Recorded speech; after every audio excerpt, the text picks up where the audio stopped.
வணக்கம்ப்பா. இந்த சிக்கன் குழம்பு, மட்டன் குழம்பு, இந்த வறுவல் பொரியல் செய்யும்போது அதுலேயே கொழுப்பு ஒன்றில் கொழுப்பு ஜாஸ்தியாக இருக்கும். அப்போ சமைச்ச பிறகு நம்ம வேறு எண்ணெய் ஊற்றி சமைச்சிருப்போம். சமைச்ச பிறகு பார்த்தீங்கன்னா அப்படியே எண்ணெயாக மிதக்கும்.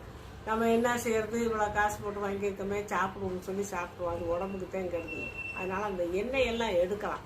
எப்படின்னா நம்ம ஃப்ரிட்ஜில் ஐஸ் கட்டி வச்சுருப்போம் இல்லையா, அதை கொஞ்சம் பெரிய ஐஸ் கட்டியாக வச்சு அப்படியே அந்த அந்த சூடாக இருக்க அந்த பாத்திரத்தில் நம்ம வச்சோம்னா ஐஸ் கட்டியில் பூரா போய் எண்ணெய் ஊற்றிக்கும்.